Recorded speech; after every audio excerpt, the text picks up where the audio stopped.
তুমি সঁচাকৈয়ে বহু সলনি হলা কানু। তুমি আছিলা মুৰলীধাৰী কৃষ্ণ, যি সৰল নিষ্পাপ। মুৰলীৰ পঞ্চম সুৰেৰে তুমি জীপাল কৰি তুলিছিলা বৃন্দাবনক। আৰু এতিয়া তুমি সুদৰ্শনধাৰী ৰাজনীতিজ্ঞ কৃষ্ণ। মই নিয়তি বুলি ক'লে তুমি কোৱা যে মই নিয়তিৰ উৎসত। সময়ৰ দোহাই দিলে তুমি কোৱা মই সময়কো নিয়ন্ত্ৰণ কৰিব পাৰো বুলি। তেন্তে এইবাৰ মই কাক দোষ দিওঁ ৰাধা? নিজক দিয়া। নিজক? নিজক। কিয়? কাৰণ তুমি এই জগতৰ ঊৰ্ধত, তুমি গোলোকপতি, তুমি নিয়তিৰ নিয়ন্তা। কিন্তু নিয়তিত হস্তক্ষেপ কৰাৰ অধিকাৰ স্বয়ং মোৰো নাই ৰাধা। তেন্তে বৃন্দা, তাই নিয়তিৰ কি তোমাৰ হাতত সতীত্ব নষ্ট হবলৈ লিখা আছিল? বৃন্দাৰ স্মৃতিত যি নিধিবনক মই বৃন্দাবন নাম দিছিলো, সেই বৃন্দাৰ লগত তুমি এনে ঘৃণনীয় কাৰ্য কৰাৰ আগতে তোমাৰ অন্তৰাত্মাৰ কপি নুঠিল কিয় কৃষ্ণ? কিয় নিজৰ একান্ত ভক্তক তুমি নিজেই চলনা কৰি ভক্ত ভগৱানৰ পৰম পবিত্ৰ সম্পৰ্কক কালিমা ফালিলা? ৰাধা, ইয়াৰ বাহিৰে যে আৰু একো উপায় নাছিল। মোৰ এই সিদ্ধান্তৰ ওপৰত ধৰ্ম সত্য আদিকে প্ৰমুখ্য কৰি দেৱতা সিদ্ধ ঋষি সকলোৰে ভৱিষ্যতৰ প্ৰশ্ন জড়িত হৈ আছিল। এই যুক্তিৰে মোৰ দৃষ্টিত তোমাৰ কাৰ্য শুদ্ধ প্ৰতিপন্ন কৰিব নোৱাৰে, কিয়নো তুমি তোমাৰেই ভক্ত বৃন্দাৰ কৰ্তৃত্ব হৰণ কৰিছা। তুমি বৃন্দাক কিয় লক্ষ্য হিচাপে নিৰ্বাচন কৰি ললা এইবোৰৰ বাবে? এই ধৰণৰ গৰ্হিত কাৰ্য কৰাৰ আগত এবাৰ ভাবি নাচালা কি এজাক ধুমুহা বৈ যাব পাৰে তাইৰ অন্তৰত? তাই তোমাক ওৰে জীৱন আৰাধ্য দেৱতা বুলি মানি থকাৰ এই প্ৰতিফল দিলা কিয়?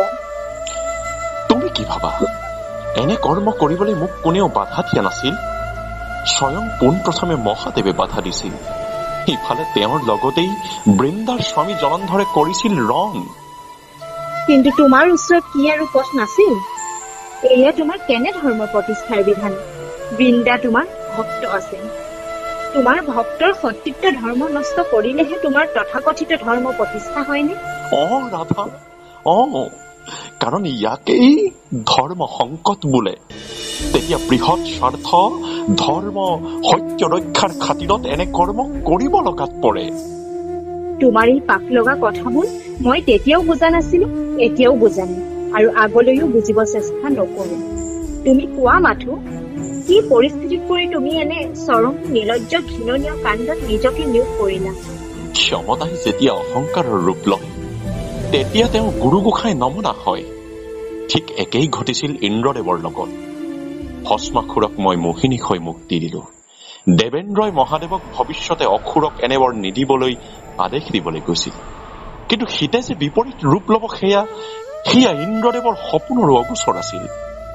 জলন্ধৰৰ জন্ম কাহিনী মোৰ জ্ঞাত কাৰণে, যদি পাৰা পাছৰখিনি কবলৈ যত্ন কৰা। মহাদেৱৰ অংশজাত জলন্ধৰ দেখাত হাইলাছ মহাদেৱৰ দৰে আছিল। যদিও সি এটা অসুৰ, সি বৃন্দাৰ পিতৃ কালনেমিক যুদ্ধত পৰাস্ত কৰি তাইক লাভ কৰিছিল। বৃন্দা বৰপ্ৰাপ্ত আছিল যে যিমান দিন বৃন্দাৰ সতীত্ব অক্ষত থাকিব সিমান দিন জলন্ধৰ অমৰ হৈ থাকিব। কিন্তু ৰাহুল কুচক্ৰান্ত বলি হৈ জলন্ধৰে পাৰ্বতী দেৱীক পাবলৈ খোজে। আৰম্ভ হয় শিৱৰ সৈতে শিৱধ্বংসৰ ৰণ। কিন্তু জলন্ধৰ পতন ঘটাবলৈ তুমি বৃন্দাৰ লগত কি? মোৰ জিভাও লাজ পাইছে শব্দ উচ্চাৰণ কৰিবলৈ। কিন্তু ৰাধা, মোৰ ওচৰত ইয়াৰ বাহিৰে যে অন্য উপায় নাছিল। ইয়াৰ বাবে মই শাপগ্ৰস্তও হব লগা হল, আৰু সেই কথা তুমি নিশ্চয় জানা। উচিত শাস্তি লাভ কৰিলা তুমি জানি। ক্ষমা দ্বাৰকাপতি, তুমিতো এনে নাছিলা জানো? ৰাধা, ইমান বৰ্ষৰ পাছত তুমি কেৱল আঘাত দিবলৈকে আহিলা? আঘাত তুমি মোক দিছিলা নে মই তোমাক দিছিলো? মোক এৰি তুমি মথুৰালৈ যোৱা দিনটোৰ কথা আজিও মোৰ মানৱ পথত আহি থাকে জানা। কিন্তু অতীতক স্মৰণ কৰি কি লাভ আছে ৰাধা? লাভ নাই সঁচা, কিন্তু তুমি আজি কিমান অকলশৰীয়া জানানে? ৰাধা, তুমি ঠিক কি কব খুজিছা মই বুজা নাই। অভিনয়, এই অভিনয়েৰে তুমি সকলোৱে চলনা কৰিলা কানু। বাৰু কানু, তুমি দ্বাৰকা, বিদৰ্ভ, মৰ্গৰ, কলিংগ, পাঞ্চাল, অৱন্তী, হস্তিনাপুৰ, গান্ধাৰ, মৎস্য, অংগ আৰু কত যে ৰাজ্য ধৰ্ম আৰু প্ৰেমৰ বাণী প্ৰচাৰ কৰি পাণ্ডৱ আৰু যাজ্ঞ সেনিক ভাৰতবৰ্ষৰ সম্ৰাজ্ঞী বনালা। কিন্তু কি জানা, ৰৈ গলা কিয় ৰাধা? তোমাৰ এই যাত্ৰাত তুমি কিমান অকলশৰীয়া অনুভৱ কৰিছানে? ধৰ্মৰ এই যাত্ৰাত অকলেই অগ্ৰসৰ হব লাগে ৰাধা। তুমি মুৰলীধাৰী কৃষ্ণৰ পৰা দ্বাৰকাপতি কৃষ্ণ হল, কিন্তু এই যাত্ৰাত তুমি কিমান অকলশৰীয়া জানা? তুমি জগতবাসীৰ কথা কোৱা নহয়, মই কৈছো তুমি জগতবাসীৰ থাপনাত চোৱা, তোমাৰ কি স্বৰূপ পূজিত হয়, তথা কোন আছে তোমাৰ কাষত? তোমাৰ কাষত আছে একমাত্ৰ সভাগিনী ৰাধিকা।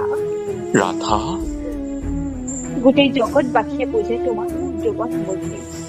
জগতবাসীয়েও কোনো ক্ষণত তুমি মোক এৰি অহা কথাক লৈ তোমাৰ ওপৰত ক্ষোভিত হৈ নিচকু কেমেকায়। কিন্তু তুমিতো সেয়া অতীত বুলি কৈ লাভ লোকচানৰ কথাৰে বেপাৰ কৰাৰ দৰে কথা কৈছা। ৰাধা, তুমি কি বেপাৰৰ কথা কৈছা? কিয় কৃষ্ণ, ক্ষণৰ আগতে তুমিও জানো কোৱা নাছিলা যে অতীতক স্মৰণ কৰি কি লাভ? লাভ লোকচান এইবোৰ জানো ব্যৱসায়িক শব্দ নহয়?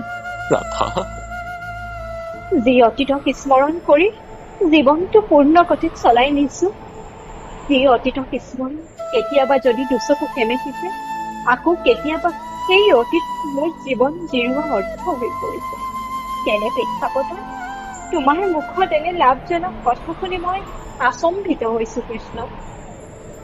আচলতে ৰাধা, মই বুজিছো দিয়া কৃষ্ণ, তুমিতো আৰু এতিয়া মুৰলীধাৰী কৃষ্ণ হৈ থকা নাই যে তুমি প্ৰেমেৰে সুবাসিত হৈ থকা অতীতক স্মৰণ কৰি বাণী বজাবা।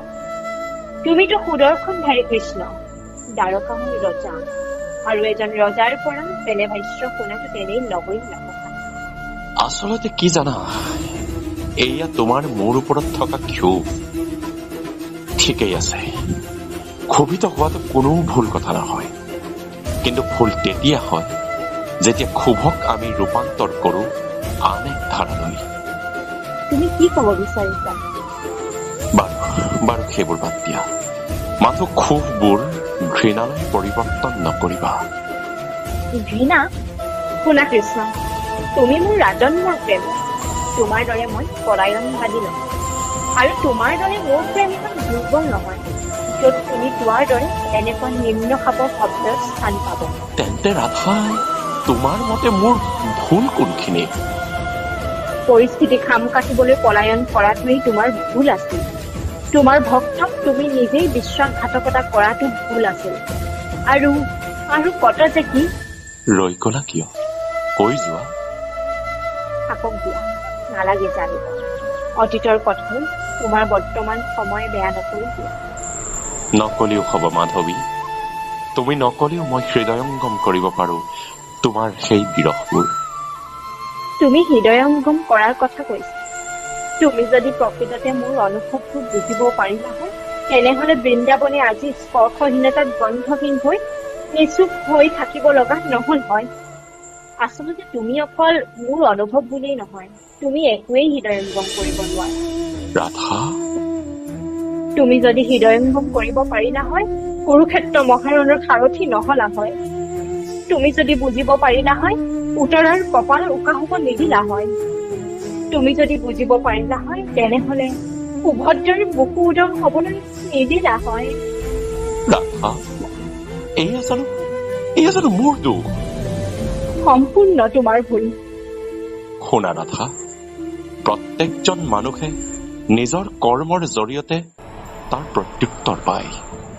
কুৰুক্ষেত্ৰৰ ৰণ যে হৈছিল, সেয়া কেৱল এটা কাৰণত হৈছিল তেনে নহয়।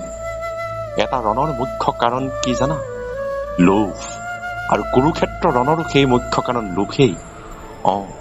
এই মুখ্য কাৰণৰ উপৰি আন বহুতো কাৰণ আছে। অতিপুত্ৰমোহ তাৰ অন্য এক কাৰণ, আৰু অহংকাৰ, যি কেৱল কুৰুক্ষেত্ৰৰ ৰণহে সৃষ্টি কৰিলে তেনে নহয়। ভৱিষ্যতত অহংকাৰ আৰু লোভ য'ত একত্ৰিত হৈ থাকিব, তাত ধ্বংস নিশ্চিত। কিন্তু তুমি অভিমন্যুৰ মৃত্যুৰ বিষয়ে কি কবা? চোৱা ৰাধা, এই বিষয়ে মই বিশেষ একো নকওঁ। মাত্ৰ এটা কথাই কওঁ যে যিকোনো বস্তু জোখতকৈ অধিক হলেই ই বিহলে পৰিৱৰ্তিত হয়। স্পষ্টকৈ কোৱা ভানু। কোনো কাৰো ভাগ্য নিয়ন্তা হ'ব নোৱাৰে ৰাধা। নিজৰ কৰ্মৰে মানুহে নিজেই ভাগ্য লিখিব পাৰে। বাৰু দিয়া, তোমাৰ যুক্তি ইমানতে বন্ধ কৰা, কিয়নো যুক্তি দৰ্শাই থাকিলেতো আৰু বেয়া সময়বোৰ ভাল হৈ নাযায়। ৰাধা, আমি পৰিস্থিতিৰ দাস। সময় আৰু পৰিস্থিতি আমাক পৰিচালিত কৰি আহিছে। গতিকে সময়ৰ লগত আমি গতি কৰিব লাগিব।